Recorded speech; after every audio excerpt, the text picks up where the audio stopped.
लिखेंगे दोनों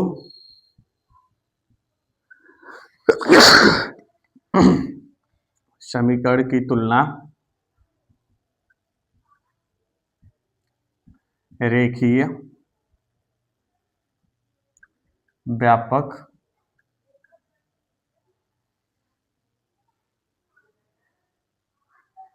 युग्म में।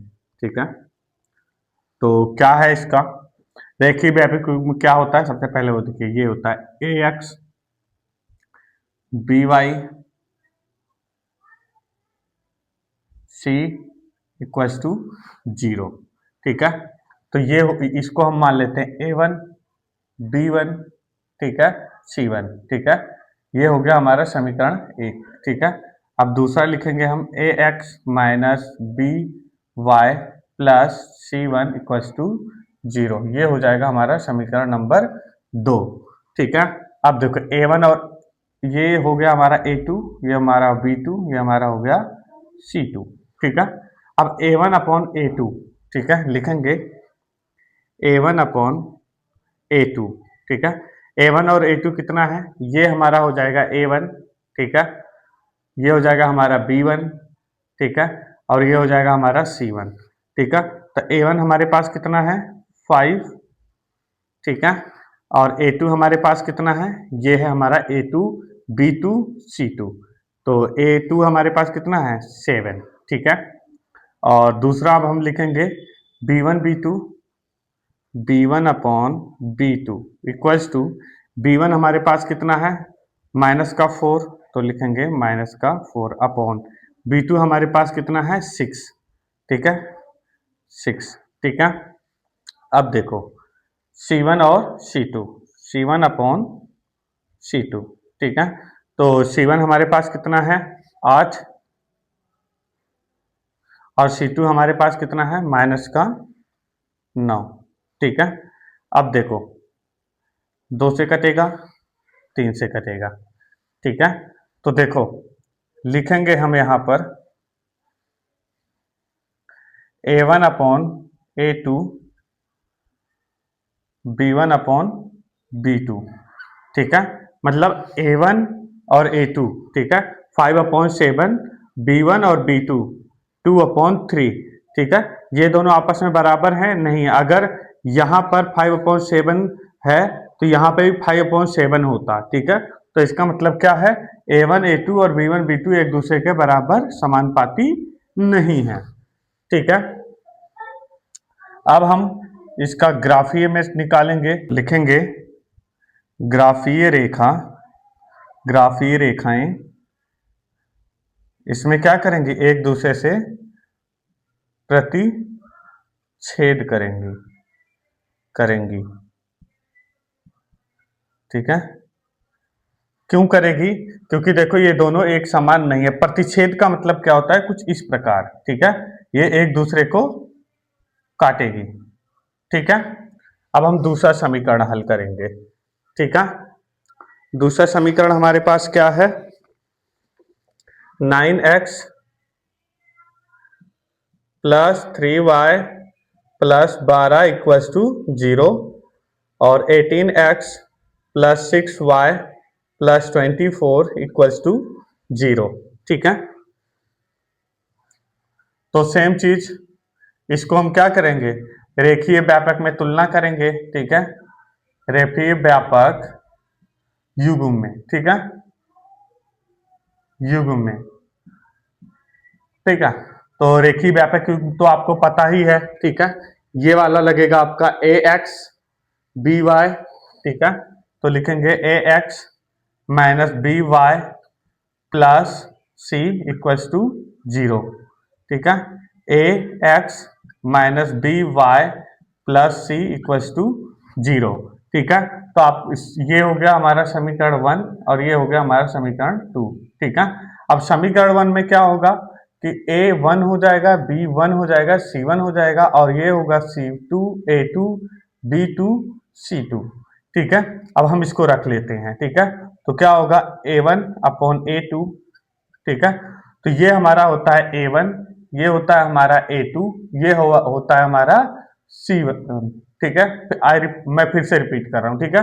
A1 B1 C1, ये होगा हमारा A2 B2 C2, ठीक है। तो A1 हमारे पास कितना है 9, और ये हमारा कितना है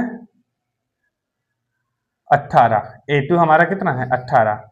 अब दूसरा लिखेंगे हम B1 और B2, ठीक है। B1 हमारे पास कितना है 3, ठीक है। माइनस का एक बार चेक कर लेते हैं, ठीक है 3 है, ठीक है। और ये हमारा कितना है 6, B2 हमारा 6 है। अब तीसरा लिखेंगे C1 और C2। C1 हमारे पास कितना है 12, C2 हमारे पास कितना है 24, ठीक है। देखो 9 एकम 9, ठीक है। एक से काट देते हैं हम इसे, और इसे हम क्या करेंगे 2 से काट देंगे, ठीक है। इसे भी हम 1 से काट देंगे, इसे भी हम 2 से काट देंगे, ठीक है। और ये भी हम 2 से काटेंगे, और इसे भी हम 1 से काटेंगे, ठीक है। तो इसका मतलब क्या हुआ कि ये हो गया हमारा 1/2, और ये भी हो गया हमारा 1/2, और ये भी हो गया हमारा 1/2। तो इसका मतलब क्या हुआ कि इसका जो रेखीय है, ठीक है, क्या है ग्राफीय रेखाएं, ग्राफीय ग्राफीय रेखाएं क्या है संपाती हैं। संपाती का मतलब क्या होता है कुछ ऐसे या फिर ऐसे, ठीक है, मतलब किसी एक दूसरे से प्रतिच्छेद ना करती हो, ठीक है।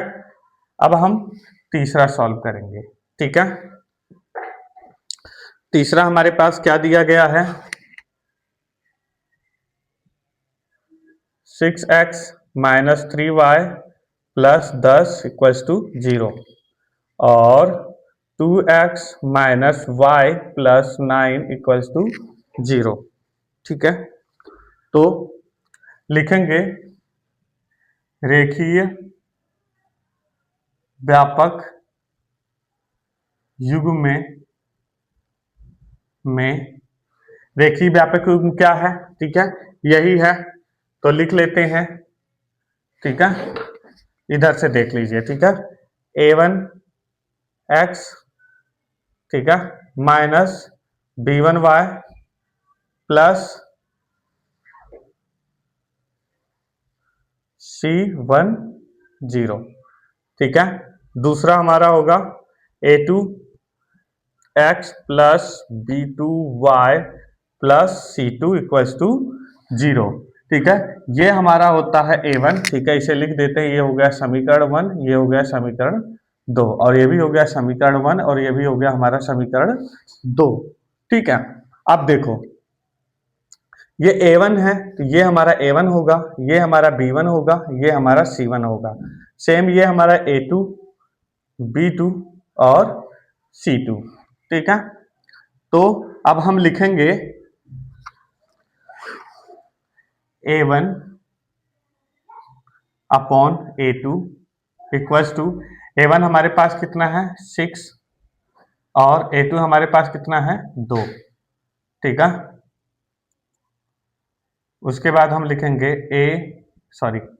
B1, ठीक है, देख लो यहाँ पर B1 B2, ठीक है, B1 और B2 इक्वल्स टू B1 हमारे पास है -3, और ये हमारा है -y, ठीक है, और C1 और C2, ठीक है। C1 हमारे पास कितना है 10, और ये हमारे पास कितना है C2 9, ठीक है। अब क्या करेंगे, सबसे पहले हम इसे काट लेते हैं संख्याओं को, ठीक है। 3 एकम 3, तो ये हो जाएगा हमारा 3, ठीक है। y तो हमारा एक ही होता है, ठीक है, तो इसको काटेंगे y मतलब y है या फिर x है तो वो एक ही होगा, ठीक है। तो माइनस माइनस कट जाएगा, तो ये क्या हो जाएगा 3, ठीक है। और ये हमारा हो जाएगा, ये तो हमारा नहीं कटेगा, तो ये हो जाएगा हमारा इतना ही रह जाएगा, ठीक है। अब देखो A1 और A2 बराबर B1 और B2, ठीक है। तो A1 और A2 का 3 है और B1 और B2 का भी 3 है, तो इसका मतलब क्या है, ये दोनों बराबर हैं। पर C1 और C2, ठीक है, ये A1 A1 B1 या फिर A2 या फिर B2 के बराबर हैं, नहीं है, तो ये क्या होंगे, बराबर नहीं है, ठीक है। तो इसका मतलब हुआ कि